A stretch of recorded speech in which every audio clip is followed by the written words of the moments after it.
Shalom. So, I was thinking of starting with a quote from Crime and Punishment by Dostoevsky.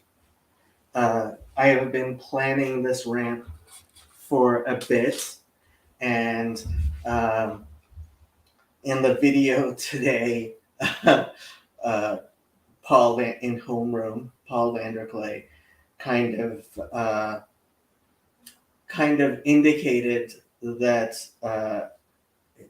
he's like, "Oh, I shouldn't even mention this. It's gonna set Jacob off." And I said, "Too late. I was already going to make this rant." Um, so this is called "Exhausted," and I um, started with a thumbnail of that night in January 2000. I actually went and looked up the exact date when I first met um, Eric Weinstein, which later I was very involved in his Discord server, which is how I ended up on Bridges of Meaning. Um, and later, all of this kind of started back then. And the one thing I told him that night, I told Eric Weinstein that night, was, Eric, give us a chance to help you. Because that's what people really want, is a chance to participate and to be involved in something. And that was a major reason why I kind of gave up on Eric Weinstein and have been attempting to help Paul Vanderklay as much as I can. And I mean, if he were willing to create opportunities for me to help, I would be still willing to help. But the fact is, I have come to realize that Protestant theology is exhausted. And I got that word from Douglas Murray. He talks about Western culture, Western civilization being exhausted. And I don't think it's Western culture. I think it's specifically Protestantism, which has a unique capability. It would be great if you want to jump on, Sam, but spent force. Yeah. I think so. Part of what made me do this is on Saturday I went to a Hasidic synagogue for the first time in a very long time. And I just saw the life and the activity and the messianic fervor. Obviously, it's the Shabbat before Rosh Hashanah, and this may be the time of the year when you are most likely to see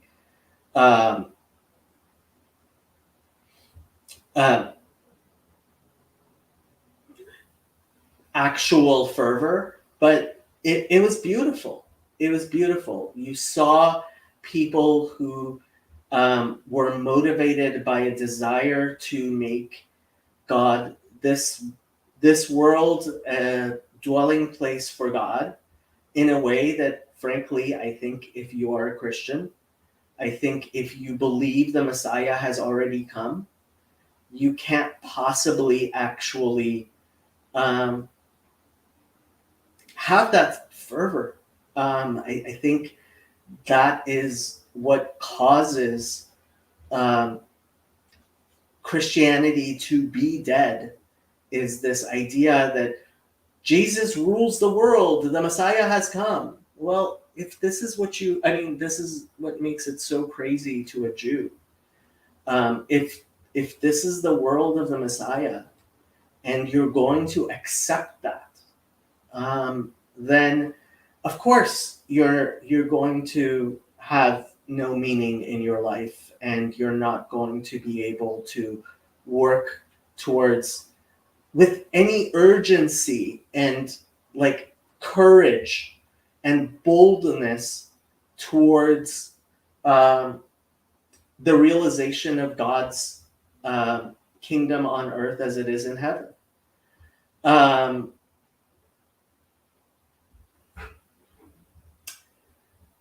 Christianity is dead when it stops being excited for Jesus to come back. Yes, but why should you be excited for Jesus to come back? So, the quote from Crime and Punishment.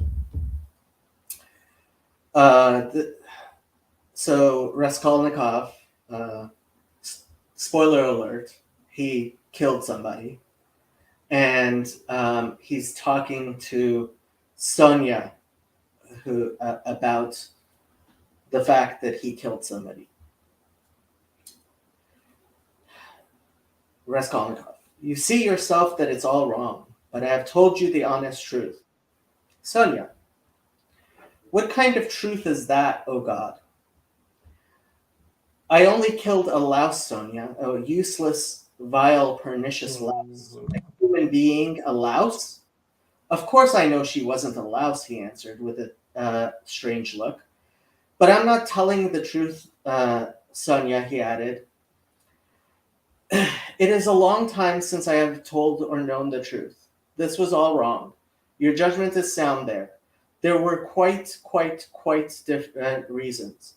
I have not talked to anybody for a long time, Sonia. Now my head aches badly. His eyes shone with the fire of fever. He was almost beginning to wonder. An uneasy smile on his lips. His utter exhaustion was apparent underneath his feverish excitement. Sonia could understand his weariness. Her head also was beginning to feel dizzy, and he spoke so strangely. Some of it seemed clear enough, but still, but how, oh God? And she wrung her hands in despair. No, Sonia, that's all wrong, he began again, suddenly raising his head as though struck by a new turn of thought that had aroused him again. That's not it. Rather, suppose, yes, it's much better this way. Suppose I am ambitious, envious, malicious, vile, vindictive, well, and have perhaps a tendency to madness. Let's have it all at once. They've talked of madness before, I know. I told you just now that I couldn't keep myself at the university. But do you know, I might perhaps have done it. My mother would have sent me enough to pay my fees, and I could probably have earned money for boots and clothes and food. There was teaching to be got. I was offered half a ruble a lesson. Razumikin works, but I turned nasty and wouldn't do it. Yes, I turned nasty. That's the right word. Then I lurked in a corner like a spider. You've been in my wretched little hole, of course. You've seen it. But do you know, Sonia, that low ceilings and cramped rooms crush the mind and the spirit? Oh, how I hated that hole. But all the same, I would not leave it. I deliberately stayed in it. For days on end, I didn't go out. I wouldn't work. I wouldn't even eat. I just lay there. If Nastasia brought me food, I ate it. If not, I let the day go by without asking on purpose, out of spite. I had no light at night, and I lay in the dark because I wouldn't earn the money for candles. I should have been studying, but I had sold my books, and the dust is still lying inches thick on the notebooks and papers on my table. I preferred to lie and think. I spent all the time thinking, and all the time I had such dreams, all sorts of strange dreams. No need to tell you what they were, but it was only then that I began to fancy that, no, that's not it. I am getting it wrong again. You see, I kept on asking myself, why am I so stupid that when other people are stupid and I know for a certainty that they are, I don't even want to be cleverer than they. Then I realized that if we have to wait for everybody to become clever, it will take too long. Then I saw that it will never happen, that people don't change, and nobody can change them, and it's not worth the trouble of trying. Yes, that's it. That's the law of their nature. The law of their nature, Sonia. That's it. And I know now, Sonia, that the man of strong and powerful mind and spirit is their master. The man who dares much is right in their eyes. The man who tramples on the greatest number of things is their lawgiver. And whoever is most audacious is most certainly right. So things have always been, and so they will remain. Anyone who is not blind can see it. You can read the rest of Crime and Punishment for yourself. But I hope that it's as obvious to other people as it is to me how this type of thinking applies to so many people today in their despair. And I lay that completely at the feet of, I dare say, Christianity, but at least Protestantism.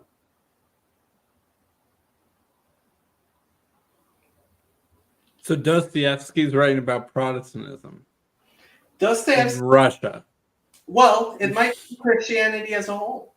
No, this is, I mean, so part of the reason I did this today and I did it last night as well is I've decided, okay, I give up on the CRC and Mo and PBK, and I'm gonna go back to my own channel and focus on Judaism because,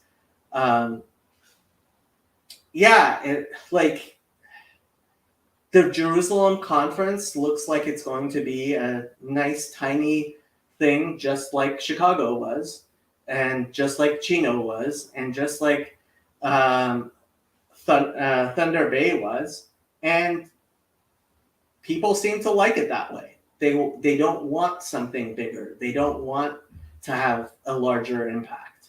And like, you can't force people to lead. Like, the whole is PBK our leader or not thing, right? So the people who want to lead should never lead. And you want to pick leaders who don't want to lead. That doesn't mean you pick leaders who refuse to lead. And Paul refuses to lead. And I have to accept that. Like on Twitter, I ended up with this little spat on Twitter with somebody who's like, Paul is leading. And I'm like, ask Paul.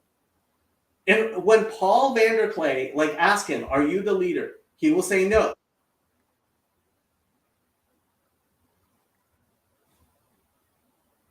And I think theology is a huge part of it.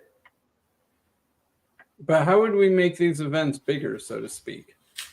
Oh, there's tons of ways. There's tons of ways. If we wanted these events to be bigger, did you see Peterson talking to that Anthony guy, Oliver Anthony guy? The red-bearded singer-songwriter guy? Yes. Or part of it, at least. Did you hear what he said about his desire for tours that actually mean something? Like, he was speaking exactly into PBK's dream of, like, Billy Graham, right, revival. And I contacted Mo and I contacted PBK, and maybe PBK will surprise me and he's actually contacted Peterson and Oliver Anthony. I doubt it.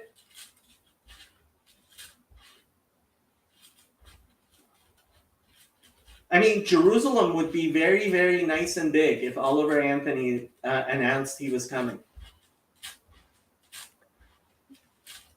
Yeah, but why would he come? Did you listen to Yeah, but he's getting so many people reaching out to him now. I can Right. only imagine what his inbox looks like. Exactly, which is why it would take somebody like Paul Vanderklay to reach out to his friend Jordan Peterson, and in order to explain what he's been doing for years. Like, this is his opportunity. It's not an opportunity that I can make happen for him. If Paul wants to make this happen, he should at least try. But he's exhausted. And his theology has everything to do with it. A Chabad rabbi would like jump and ask and maybe get a no. But So Paul isn't even asking. where are all these big Hasidic Jewish events that I'm missing not coming to my attention? These Hasidic Jewish events are held only for Jews. Oh, okay. Interesting. We don't evangelize. It's against our Well, it sounds like a theological problem with their this is actually part of the reason I've kind of decided, you know what? I think they're right about that local, like, it's not like I'm stopping my channel or anything. We have a meeting of the board of directors of Fountain of Comfort, which is I put together, and it's getting going because I gave up on Mo. And I mean, Mo came with great recommendations, Sam. But like, it's been months and months and months, and like, if you announce Jerusalem now with a March date, maybe you'll be able to have hundreds of people, but like, you're not going to get thousands, and they're not anywhere near announcing. They really aren't. I was like, Mo was telling me, "Oh, you'll be really happy. I'm about to make an announcement. And it didn't happen. And now it's getting to be too late for large numbers of people to make plans and to like seriously try to make Jerusalem something big. Even if, let's say, thousands of people wanted to come, it would be very difficult to get a venue. Like, I thought he would have had a venue down by now. And I find out, oh no, he was still working on getting. So why aren't you planning events? Because I figured they would do better if they were being led by Christians. So it's hard not to get the impression that you're pushing other people to be in charge and then criticizing them when they don't accomplish everything that you had in mind, but you're not doing it yourself. Sam, if you're trying to push me to take charge myself, you're about 24 hours too late. All right. I have in fact decided, guess what? I'm gonna have to do things myself. Well, okay. I look forward to it. We'll see. Chezi says, why do we need 1,000 people? What's wrong with 200? What's wrong with 200 is people are going to be spending at least $1,000. If it's 200, people are going to be spending at least $1,000 a person coming. If you're spending $200,000 on this, which you will be, like what I saw at Chicago was, oh my God, people are flying in here for this, and it was a very nice program, but we had empty seats. Like, local people didn't show up. Like, that was really depressing. And similar with Chino, like the price was way too high for newcomers to come, and I tried, but like, you can't criticize the Chicago price for being too high. Chicago is free, technically, with free will offerings only. Well, yes, but Sam, I thought that you named it such a Christian name which I tried inviting people to, and they're like, "That's too Christian for me," because I thought a bunch of Christians were going to come, and none of the Christians came. I'm a little happy with the Chicago event. Hey, it was good a as 1.0.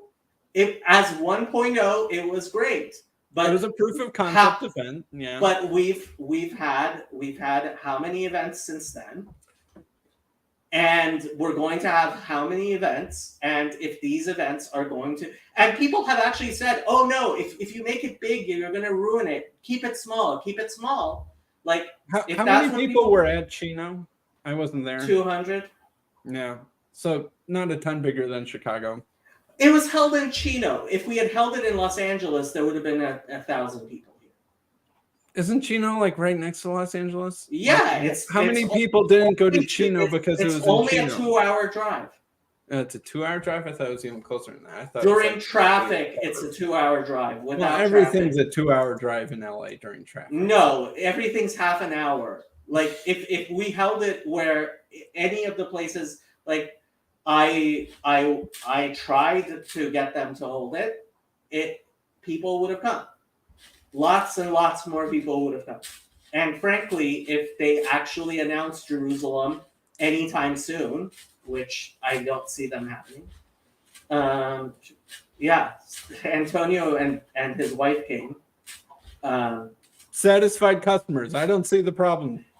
And did you know Antonio had a baby? Oh, congratulations, Antonio. Yeah. It was nice meeting you in Chicago. Let's see here. Hezi says, people traveling to the Holy Land is a big commitment. Yes. I see 200 as a win, allowing 500 to come to the next U.S. event. So what is the next U.S. event? I mean, I agree with what Hezi's saying. I was talking with Mo about like what the price should be for this, and like I think it's relatively okay if the Jerusalem event is more expensive than the American events because you're already going to be filtering for people who are pretty committed to going. Oh, Mo doesn't even know. It has to include 2 nights accommodations. You cannot, and food for the entirety of the Sabbath. If we're going to be in Jerusalem over the Sabbath, you cannot just let people make their own accommodations and stuff. And you can't, like, there's no food to be had. All of the restaurants are closed. So like his planning is already whatever. I don't want to. I have too many things to do to plan Jerusalem, especially with only 6 months left.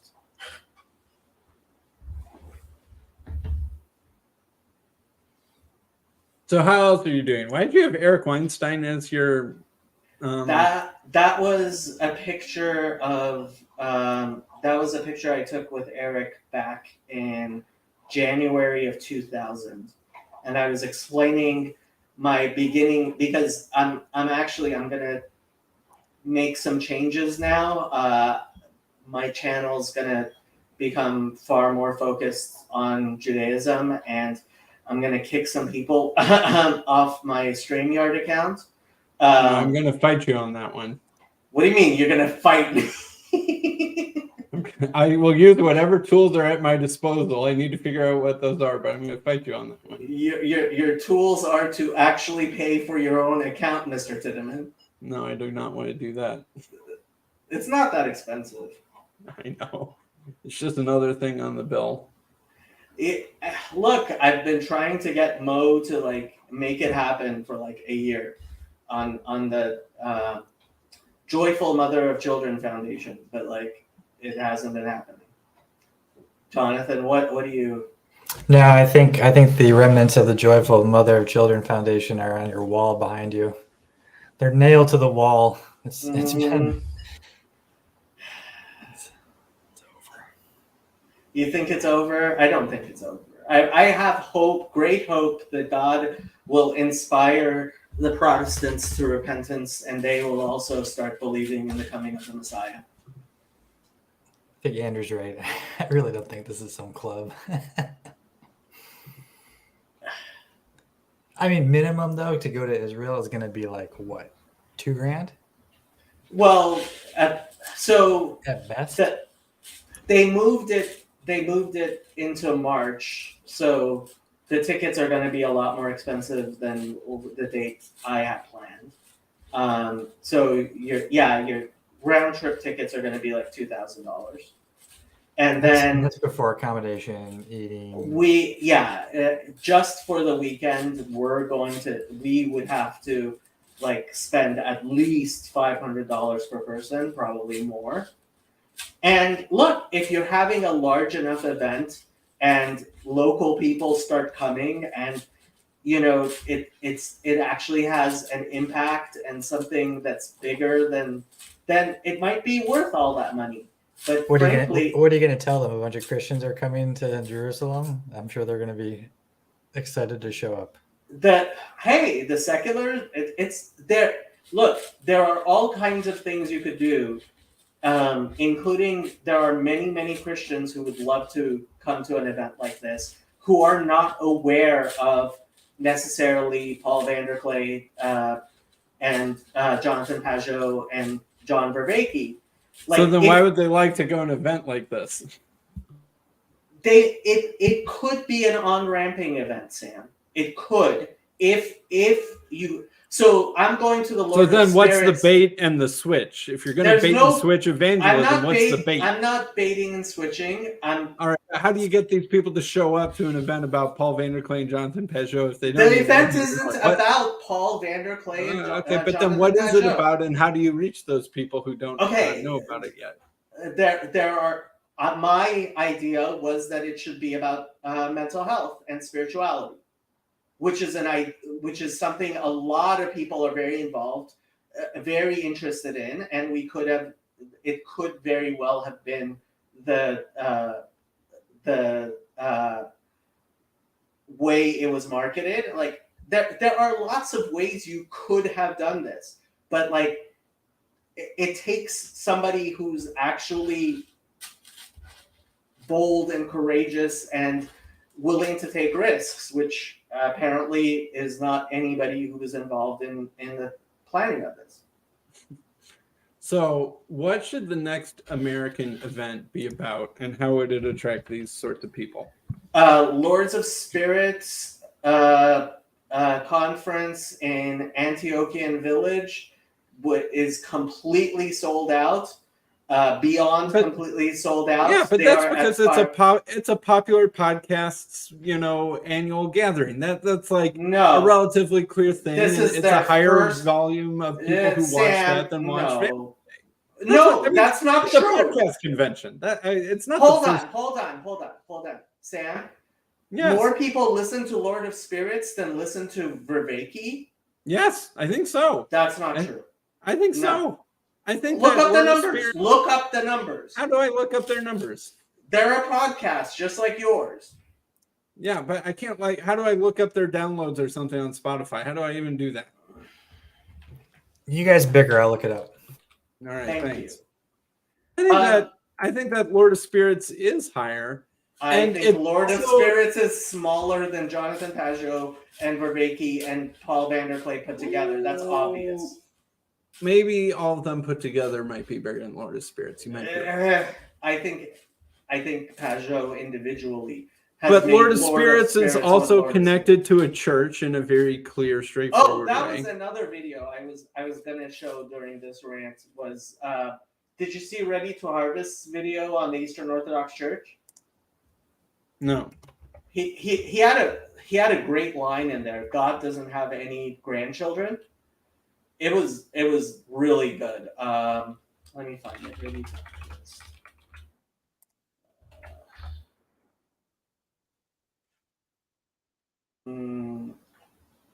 Yeah, this came out yesterday. Let me put it up.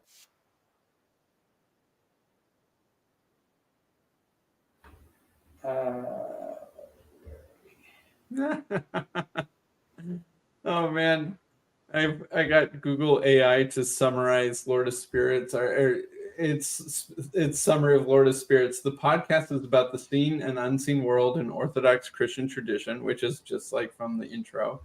Some say the podcast answers questions they didn't even know they had, while others say it's hard to listen to because the host criticizes people who don't think like them.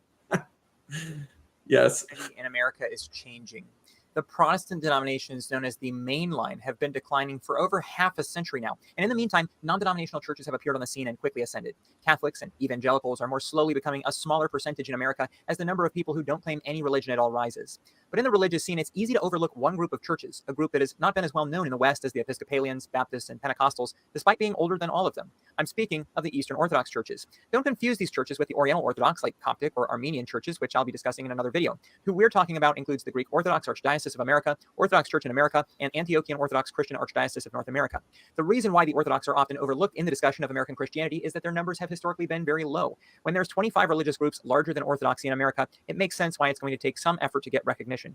And that's around where Orthodoxy in America lands. According to the 2020 U.S. religion census, all Eastern Orthodox adherents combined fall behind 25 other religious groups in the rankings. And when you divide them out, the largest Eastern Orthodox church in America, the Greek Orthodox Archdiocese, is only number 34. There's over 6 times more Muslims in America than Eastern Orthodox, and some denominations that most Americans aren't familiar with, like the Christian and Missionary Alliance, are larger than the largest Orthodox bodies. But that's no surprise to most Orthodox people in America. People aren't becoming Orthodox because they want to be part of the biggest church, but people are becoming Orthodox. Anyone paying attention to the American Christian scene online can't help but notice that there has been a vocal and enthusiastic group of people converting to the faith. Nearly every month, a new video appears on YouTube that gets tens of thousands of views discussing another person's journey to Orthodox Christianity. The 2008 study found that 29% of Greek Orthodox were converts, and 51% of the Orthodox Church in America were. In the OCA, 56% of the clergy were also converts. I'd like to take a moment to let you know about an app that can help you understand more about what's going on in the world. Blinkist. You can listen to or read the key ideas from. You guys should go support this guy, Ready to Harvest. He's great. His advertisers, whatever. He was relatively nice to the biblical Unitarians, for the record. He was way too nice to the to the Messianic. To keep learning. Thanks, Blinkist, for sponsoring this video. Terry Mattingly investigated the case of conversions to Orthodoxy in his article, What Do the Converts Want?, on the Antiochian Archdiocese's website. He says, I believe that most of these converts are coming out of that core 20% of their former churches. They are active, highly motivated people. They read, they think, they sing, and they serve. That hunger for more, that hunger for sound doctrine, is sending them to Orthodoxy. These Orthodox converts are seeking mystery. They want a non-fundamentalist approach to the faith, but they are not fleeing the faith of the ages. They are trying to get back to the trunk of the tree. All around them are churches that are either modern, postmodern, post-postmodern, or post-post-postmodern.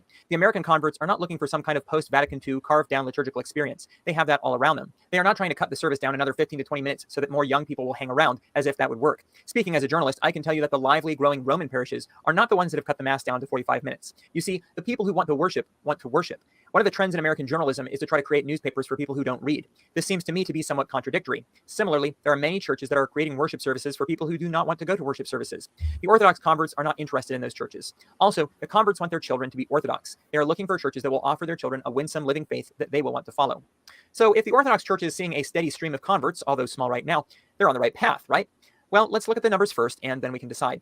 Along with the 2020 U.S. religion census was the Census of Orthodox Christian Churches, and the coordinator, Alexei Krindich, provided a detailed report with charts showing how things look. First, let's familiarize ourselves with the size of the various churches. The Greek Orthodox Archdiocese is far and away the largest group, with over 375,000 adherents. Number 2, the Orthodox Church in America has just short of 75,000.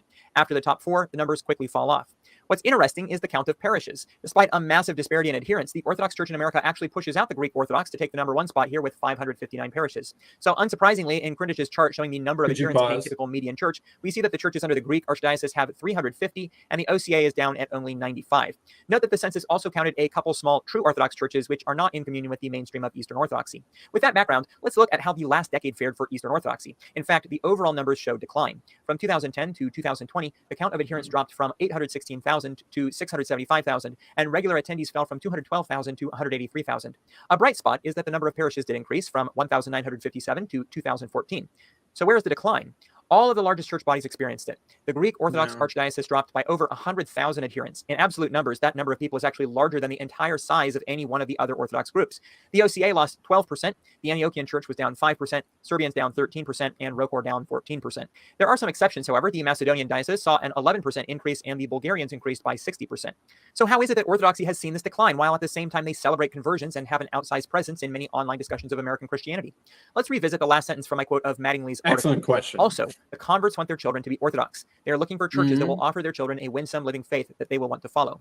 This observation, keeping the children Orthodox, seems like the place we need to look to find the decline. If people are converting in and they are at least having kids at their replacement rate, then people must be leaving if there's a decline. On June 10, Ryan Burge, who studies denominational statistics and makes hundreds of graphs and charts to display the data, stated an observation on Twitter. If I've learned anything in looking at religious statistics, it's this. When it comes to growth, retention is easy and conversion is hard. The best indicator of the future size of a religion is not the number of missionaries it sends, but how many children are in the pews. So we ask, what is the retention rate of orthodoxy? And the Pew Research Center has those statistics. In the 2014 Religious Landscape Study, they determined what percentage of people raised in different faiths still identified with it. Of those polled, 80% of those Americans raised Hindu were still Hindu. 77% of the Muslims stayed Muslim. 75% of those raised in Judaism were retained. Historically Black Protestant, 70%. Evangelical Protestant, 65%. Mormon, 64%. Catholic, 59%. Where does Orthodoxy fall in here? It's at 53%. That's tied with unaffiliated people who stay unaffiliated and ahead of three groups in the poll. Mainline Protestants, who are cratering even faster, Buddhists, and Jehovah's Witnesses, who lose. Yeah. Yeah. Look at those numbers. That's interesting. I mean, I had always suspected that Orthodoxy was not really growing like people said, because I live in a relatively Greek area. I'm basically, I live where my big fat Greek wedding was set, basically. And there are lots of Greek churches near me. And I knew Orthodox kids growing up that took their faith about as seriously as the liberal Jews took their faith, and about as seriously as most of the Catholic kids took their faith. And so it doesn't surprise me that for every one enthusiastic convert from evangelicalism to orthobrodom, there are 3 or 4 Greek kids who just don't want anything to do with their parents' religion anymore, or their grandparents' or great-grandparents' religion anymore. I'm surprised that the Mormons have as high a retention rate as they do. Yeah, because whenever you have some really easily pokeable historical statements about how things have happened, the internet will be hard on you. I'm not terribly surprised. I mean, Jehovah's Witnesses being that low, I would have guessed it was a little higher. But I know a lot of ex-Jehovah's Witnesses. They have a lot of churn in that they have the heavy evangelism, bring a lot of people in, but they lose a lot of people. I wouldn't have guessed their numbers were quite that bad, honestly. I'm actually surprised that Hindu is doing as well as it is. Especially with Buddhism doing so poorly. Yes, and so part of me is wondering, okay, so you're a maybe first, second, or third generation Indian immigrant. Most of those people I know don't seem particularly religious, but maybe it's the sort of thing where they're like propositionally a nun, but like their wedding, it will still be something to do with Hinduism. Their funeral will still be something to do with Hinduism. And then it's a very loose association. And it's not like they've become something else, but they're not very tightly attached to their practice. Well, Vivek Ramas, whatever his name is, he would like, if he would just convert to Christianity, he would do so much better in the polls. Yeah, but like he doesn't. Trump too, for the record.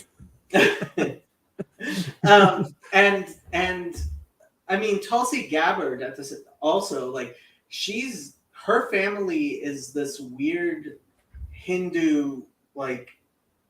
She grew up Hare Krishna, like a something like of Hare Krishna, and Hare Yeah, Krishna is a westernized Hindu cult. It's not really like from India Hinduism. Yeah, so I don't know. I really don't know, but like I'm surprised that there's such a difference between Buddhism and Hinduism. I don't know how you like. I view the two so linked that I can't see what would be causing one to lose so much retention while the other not. I would guess that some Buddhism is still really small, and I wonder how much of Buddhism in the U.S. is California Buddhism versus their parents. Buddhism. Their parents were baby boomer Buddhist, California Buddhists, and now they're Buddhists. Yeah, and now they're nuns. Yeah, that's what I wonder about. Yeah, that might make sense. I'm surprised Orthodoxy isn't holding on to its. I'm surprised Orthodoxy underperformed Catholicism. I mean, they're pretty close. So, like, they're right next to each other on the list. So maybe within the statistical range, they're about the same. But I would have guessed that Orthodoxy was doing a better job than Catholicism on holding on to the youths, so to speak. Chezi wants you to go before a rabbinic court and proclaim that you will be a Noahide. I have no desire to do such a thing. Sorry, Chezi, tried. Yeah. Here, pull up that chart again, if you don't mind, Jacob. I mind very much. Yeah. So historically, Black Protestant is holding on. So what's interesting is that the top 4 have a very strong ethnic component. Hindu, Well, very tightly associated with your ethnicity. Islam, same. Jewish, obviously, and historical Black Protestant. I really want to see that broken out between Orthodox Jews and non-Orthodox Jews.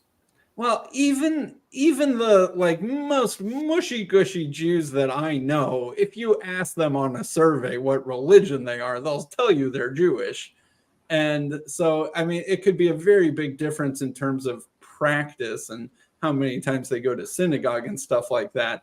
But even the most watered down, I tried having affluent this discussion with somebody who studies, like, he's one of these ex-Hasidic people who's like, yeah, Reform is just as good as Orthodoxy.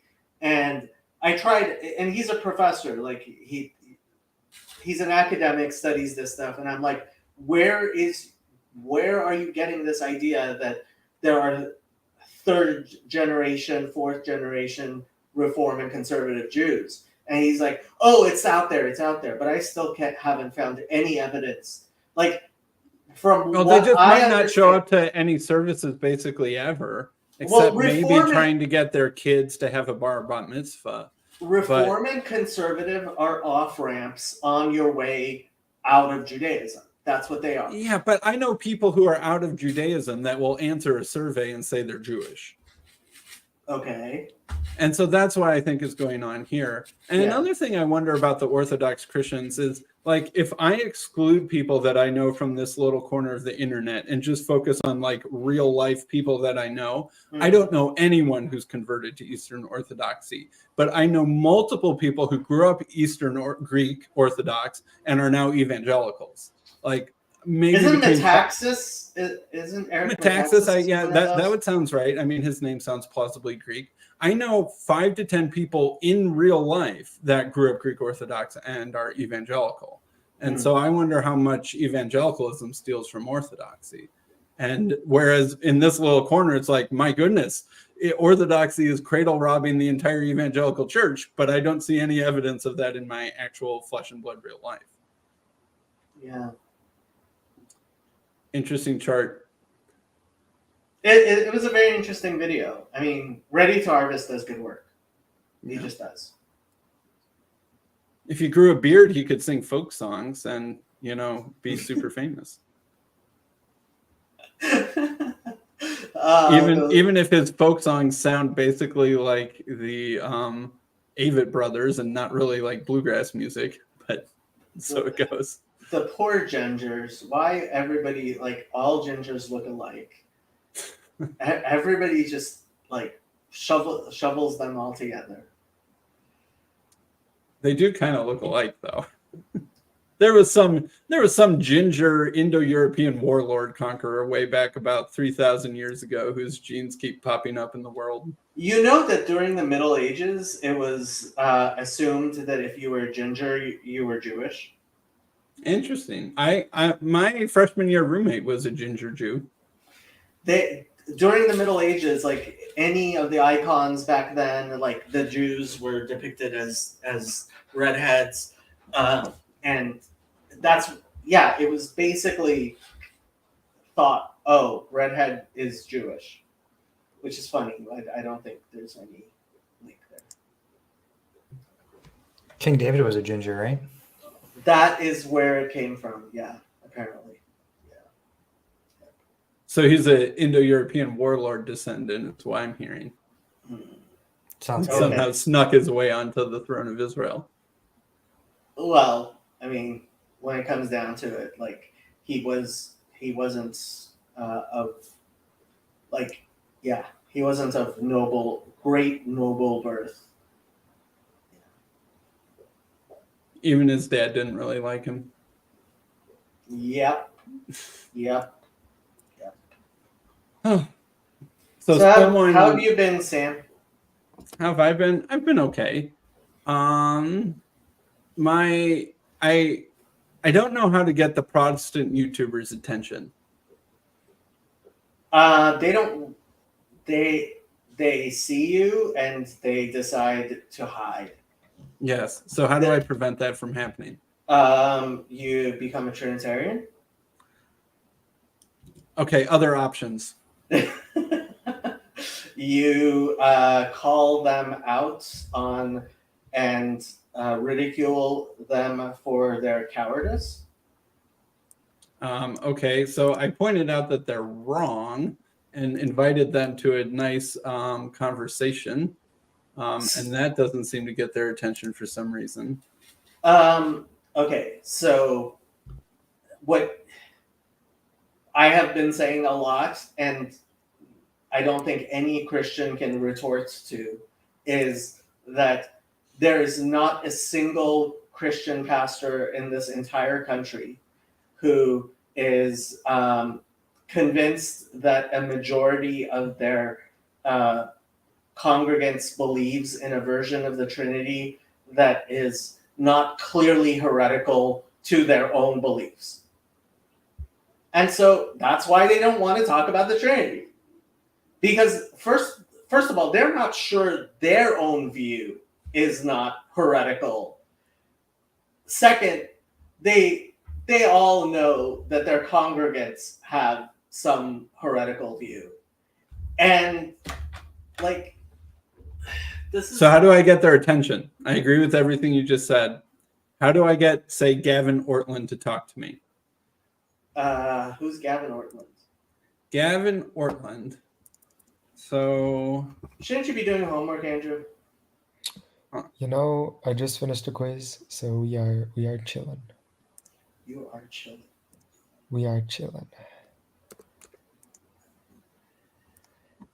Chezi says offer off-screen meeting first. They could be very nervous and need to do this in a safe space.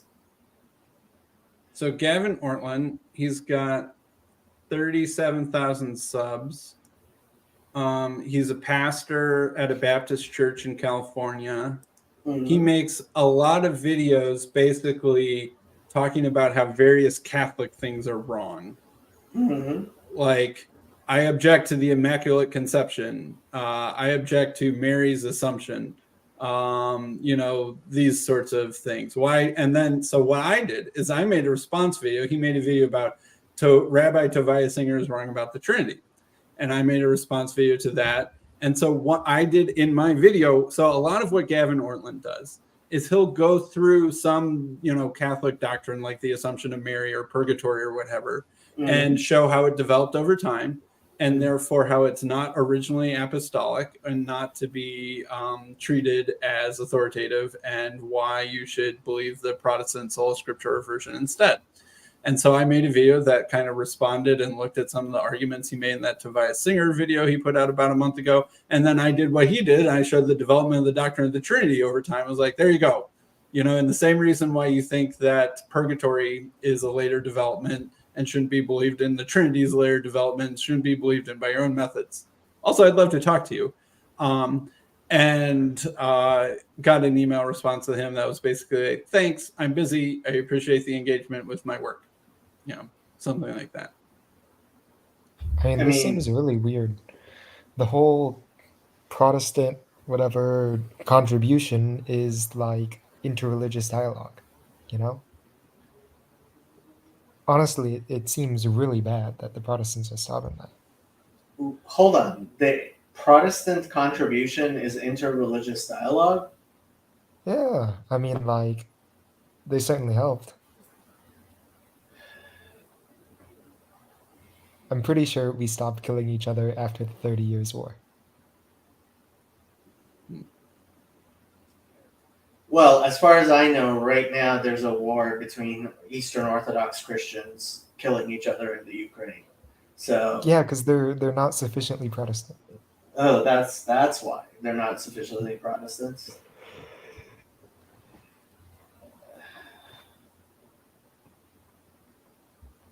So here's a strategy I might employ to try and get their attention. Mhm.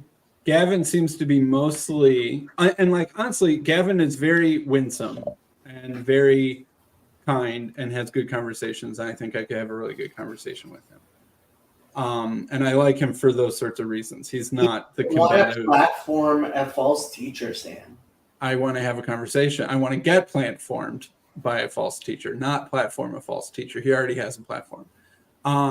So the one strategy I have that I'm thinking of is he's mostly looking at Catholic apologetics and being like, how do I debunk Catholic apologetics? Probably because he's feeling some amount of pressure of young Protestants wanting to become Catholic or Orthodox.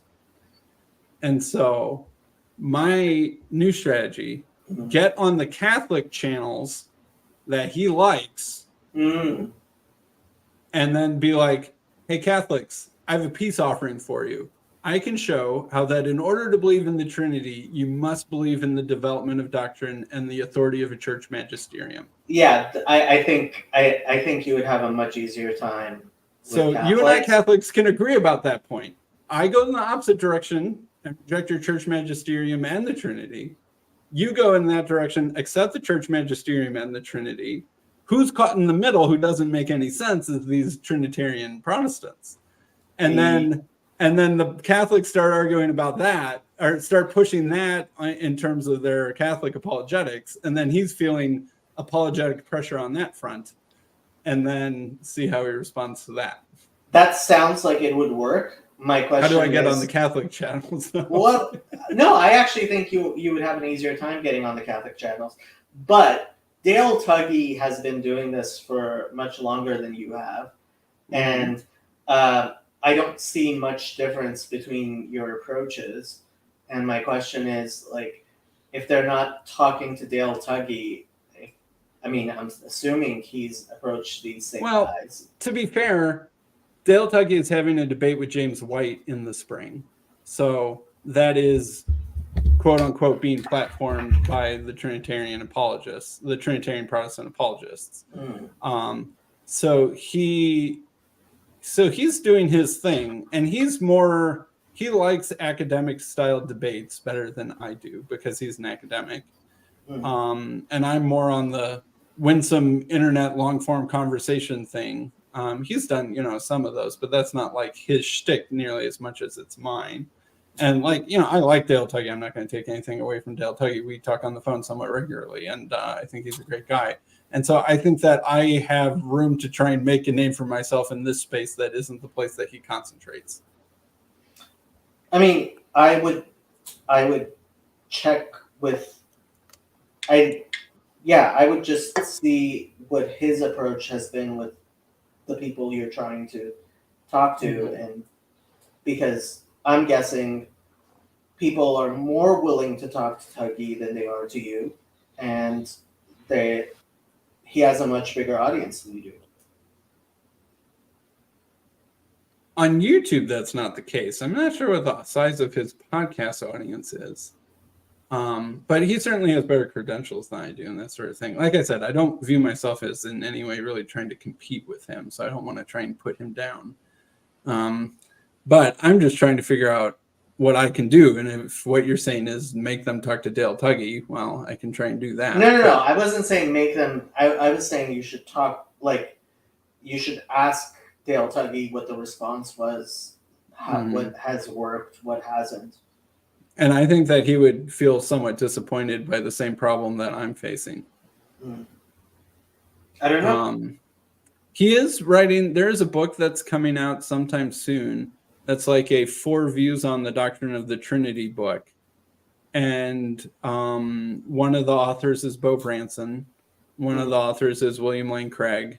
And one of the authors is Dale Tuggy. And I'm forgetting the 4th guy. William Hasker, maybe. Who's a Christian. He's not going to do the favorite Jew of all Trinitarians, Summers? No. Wait a minute. I thought what's his name? Prager is the favorite Jew. Oh, well, he is. But Summers is what Trinitarians quote constantly. You've heard the Summers argument, I'm sure. Yeah. Basically, as long as you fudge enough things around and call two types of fudge the same type of fudge, then that's an argument. So anyway, I Garth think that says, get in their Discord servers. does the Truth Unites have a Discord server? Maybe. Fraud with agrees with my strategy. As he says, offer off-screen meetings. That might be a good idea too. All right, it's almost top of the hour where I am, so I should get going. But nice talking with you, Jacob. Nice talking to you. Get your own StreamYard account. What? Get your my own StreamYard? stream. No, you can't make me. Yeah, I kind of can. You're gonna lose access to this account pretty soon, Sam. I think I am going to. Hey, Dominic. Long time no speak. Hope everything's good with you. I think I am going to go ahead and end the stream because I have stuff